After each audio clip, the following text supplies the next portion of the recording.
DJ Brother C in the chat, Ventura Company Seed Exchange in the chat was good. Appreciate it. And Cav says, Wild 106 is playing I Think I'm in Love at 6:15. Let's go. Connect the coast on the radio. We love that.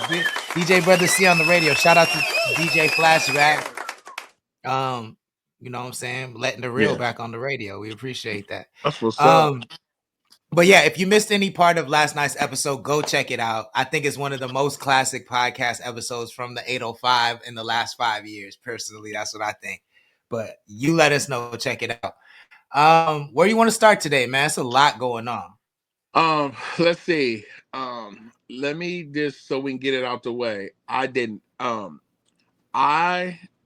started feeling weird paying attention to the trial as close as I was. The first 2 days, I was in a headlock.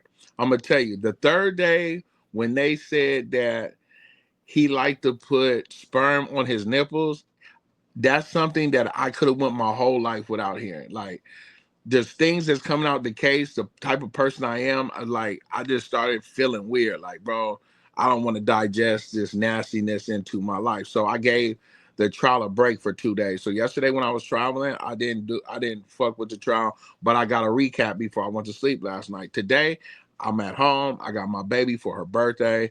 I'm with moms. I'm like, man, I'm not even gonna pay attention to trial, but I do get a recap at the end of the day. Basically, what is going on in the trial. Today was Cassie's last day on the stand, and she's getting cross-examined. And what people don't know about defense attorneys, they may know that their main job is to poke holes in the prosecution's case. And that's exactly what they're doing, bringing up emails, bringing up text messages, and they're really painting Cassie as a willing participant and being in love with Combs, and it wasn't like super coerced and she was under kidnapped and that is the way that the defense is going with it. When I say that, just understand I'm not over here like she's not a victim. I'm telling you how this trial's going. Today, Don Richardson got on this understand. If you guys don't know who Don Richardson is, she was the lead singer in Diddy Kane, and also I think it was a cast. It was another group that Diddy had. I'm forgetting the name on top, and she testified that Dirty Money. She testified that she witnessed abuse from Diddy. And I haven't dug into it because, like I said, I'm at the house. And basically, all we can say about the trial is buckle up. Buckle up. This is going to be a long trial. And also to let you know about the trial is I see where this is going. This is the prosecution is going to paint him as a monster, this whole D visa, and the defense is going to punch holes in that. You know what I'm saying? You're hearing other people's names come up like Michael B. Jordan, Kid Cudi. You're going to hear more superstars. And I think what I'm seeing right now, it is a long trial. What has transpired since the trial has started, there is a very, very strong people. This is like when Trump got put in office. People are not being friends after this trial because of their opinions of Cassie wasn't a victim. She was like people like that is they're like it's mostly males that are saying that. Willie D put out a paragraph. You know what I'm saying? If you don't know who Willie D is, he's from the legendary Ghetto Boys. He has a real controversial podcast. And everybody's not going for what she said, or the prosecution is not proving what he's on trial for. It's like just more domestic violence than it is anything. But it's going to be a long trial. Yeah, man. I mean, I think one of the most interesting things in this trial to me, and niggas is gonna kill me for saying this, but well you have to say it, bro. Thank you for joining. Well, it's not about her being a victim, because I think two things can be true, right? Like, I think she can be a victim. I also think she can be a fucking predator too. You know what I'm saying? Like, she can be a victim and she can victimize. That's what I'm saying. Yeah. I think she has victimized people and she's still a victim. I'm not touching that. But to me, this trial to me has re-secured Drake as one of the greatest rappers in our lifetime. I'm sorry. 4 a.m. in Calabasas. I knew it was a Diddy. I knew it was a Diddy diss track. I did not know to the lengths and to the degrees that this diss track went. So if you're not familiar, there was a rumor like 2-3 years ago that Diddy put hands, maybe 5 years ago, because it was when 0 to 100 came out.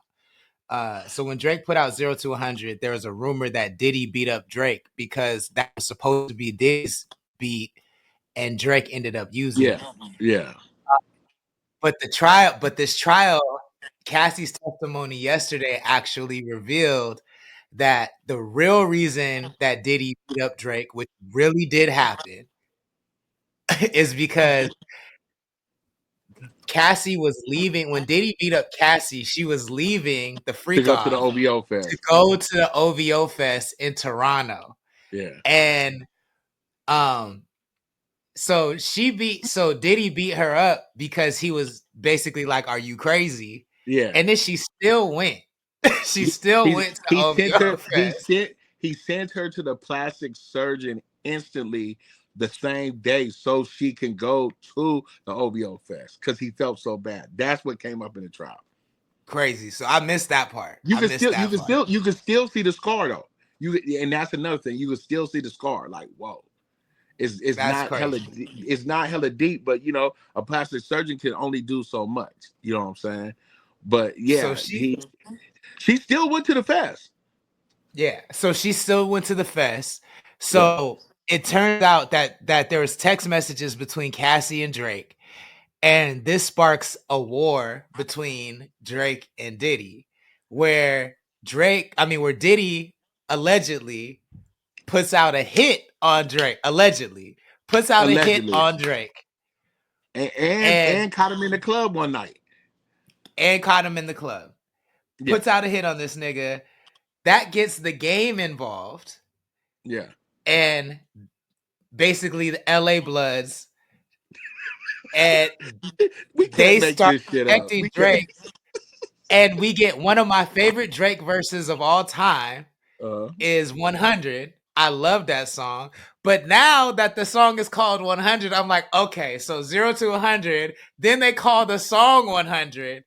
And then Game's verse on that song is kind of crazy in response to Diddy, where he says, I got 100 verse. So allegedly Diddy put a hit on the whole OVO, like 40, all these dudes. And so the Bloods start protecting Drake. But in exchange for protection, Drake gives Game a verse on 100. So go back and listen to Game's verse on 100. And he's talking all about how he's going to protect Drake from Bad Boy on that song. Then we get 4 a.m. in Calabasas. Yeah. And that verse is so cold. Drake talks about how this man is beating you. He's not a real man. Why you keep going back to him? Drake says, I get a text from these niggas and it's never like, how are you doing? It's only like they only ever asked me to write a verse for them, or they asked me, where's my girl at? Nigga, your girl's back at the embassy getting piped down. What? Cold savagery. Cold savagery. Like the fact that, because I'm gonna be real, bro. I've told you this before. I was so into rap. That I was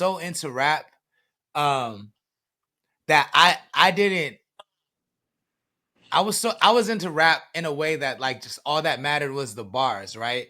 I didn't think that the shit niggas was talking about was real. Remember I told you, like, so when I was fucking with G Unit West and niggas was saying gangster shit, I was around gangsters and killers saying wild shit. We had a deep talk about that, and you had asked me, hey, Mike, is that shit real? I said, boy, you're around some niggas that, yes, it's real, bro. I remember that conversation we had when you was around that. Yeah. I was around gangsters and killers saying crazy shit because I thought the shit they were saying was fake. You know what I'm saying? But it wasn't. And it wasn't. It was very real. You know what I'm saying? So definitely putting my life on the line. But like, same thing. A lot of the shit Drake says, I just kind of think it's slick bars. Yeah. But to see that it's all connected and that real and that good, like the way he writes about it is that vivid to where when I listen to 4 a.m. in Calabasas now, like I can picture the whole scenario. Crazy. He's one of the greatest of all time. I'm sorry. there's some other things, and well, not just me changing the subject because you said that. You already know how I feel about the nigga. He still ain't better than K Dot, but the Kid Cudi part really blew my mind. So she was cheating with Kid Cudi. Yes, they was in a relationship, but she was still having FOs with Diddy. She said when that whole car thing happened, see, the prosecution is slick, bro. They said they had a meeting. So when he found out she was with Kid Cudi, he's like, let's set up a meeting, right? When they was at the meeting, Diddy's whole thing was to know if they were messing around. And they said at the meeting, they brought up the car. They said, so what about the vehicle? Talking about the car getting blown up. They said Diddy looked at that nigga Cudi in his eyes, ice cold. What vehicle? Wow. That's what she said on stand. She said, a nigga Diddy turned to Kid Cudi and looked him dead in his eyes and said, what vehicle? I said, boy, this trial is cold. You know, they brought up some things about Suge Knight, you know what I'm saying, the last couple of days. I About didn't see that one. Yeah, see, I got, you know, me, all the homies like Mike is so tuned in. If you want to know anything about the trial, holler at Mike. The homies hit me last night. Mike, what happened today? I said, man, I'm just getting caught up now. Yeah, they was talking about the time about how he had a whole bunch of guns and talking about he was beefing with Suge and it was on, and they was at a spot one time, and what happened? They was like, basically nothing happened, but he was full-fledged in the streets beefing with other rappers. Oh, and looking for, I read about that a long time ago, where he was like, he had people in the streets looking for Suge. Yeah, I did hear about that. And then, but Oh, they had him, yeah, and I it's mean, crazy. I mean, but the defense is doing a good job. A hell of a good job. Because they are poking holes. They're making Cassie look questionable. You know what I'm saying? Like, regardless of how you feel about, I'm not questioning her. I'm saying the defense is making her look questionable in regard to these charges and the sex trafficking and shit like that. It looks questionable. So I'm very curious to see what's gonna happen. Like when you know what I'm saying, when you tell the story that you're dating Kid Cudi, but you're still going back to the freak offs. No, It's bro. not a great look. You know what I'm saying? So they brought up some text messages that say, I love the freak offs. I wish we could have had a freak off before I left. I don't never want the freak offs to stop. That's some text messages that they brought. These are receipts that they're showing a jury that is made up of 8 men and 4 women. They're showing emails where Diddy asked, "Do you want the freak offs to stop?" And she goes, "I don't never want the freak offs to stop." They're showing text messages when he OD'd and he was showing like doing the whole love journey, and he's like, I'm gonna take you on this journey with me. I'm trying to change with you. They're showing you more so of a very toxic domestic violence relationship instead of human trafficking of what he's on trial for. You know what I'm saying? I have yet for them to prove human trafficking. A lot of money for these male and female escorts, the money was transpired through her hands and not his hands. You know what I'm saying? These flyouts were under consensual flyouts. You know what I'm saying? This it wasn't like you have to really prove this, and they're not doing a good job of proving it right now. Yeah. I mean, we definitely gonna keep our eyes on it. I think that I think it's up in the air, and there's a good chance even if the defense falls apart, I heard there's a really good chance that he might get a pardon from Trump. So, oh my God, bro, let me tell you something, bro. If Trump pardons P. Diddy, I will really get a passport and go to another country, because he has already did something with these white South African farmers that's got me so upset that I don't even turn this episode dark. Right? If he do, he got like